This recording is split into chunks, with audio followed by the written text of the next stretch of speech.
श्री स्वामी समर्थ. झोपेचे 16 नियम. 1. सुनसान घरात झोपू नये व तुटलेल्या घरात आणि निर्जन घरात एकटेच झोपू नये. देव मंदिर आणि स्मशानभूमीमध्ये झोपू नये. 2. झोपलेल्या व्यक्तीला अचानक उठवू नये. 3. विद्यार्थी, नोकरदार आणि द्वारपाल जर ते बराच काळ झोपले असतील तर त्यांना जागे केले पाहिजे. 4.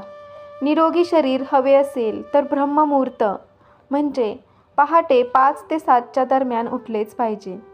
पूर्णपणे अंधार करून खोलीत झोपू नका. 5. ओले पाय करून झोपू नये. कोरडे पाय करून झोपल्यास लक्ष्मी मातेचा आशीर्वाद आपल्या कामाला मिळतो.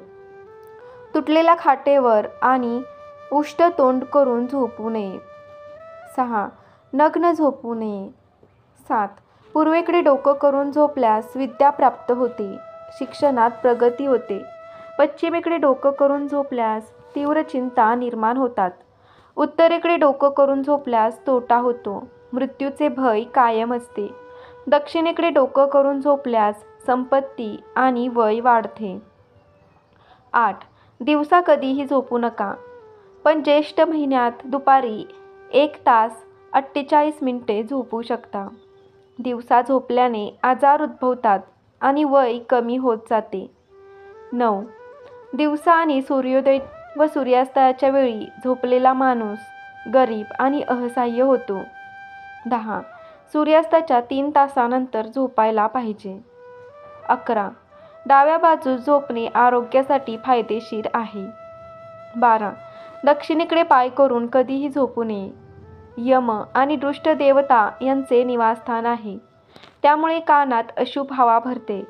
त्यामुळे मेंदूमधील रक्ताभिसरण कमी होते, स्मरणशक्ती कमी, मृत्यू आणि बऱ्याच रोग होतात. 13.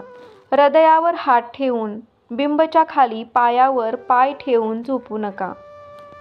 14. पलंगावर बसून खाणे पिणे अशुभ आहे. 15. झोपताना वाचन करू नये, असे केल्याने डोळ्यांचा प्रकाश कमी होतो. 16.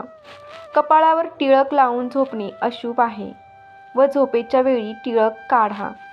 या 16 नियमांचे अनुसरण केल्यामुळे कीर्ती, निरोगी आणि दीर्घायुष्य होते. श्री स्वामी समर्थ. जय जय स्वामी समर्थ.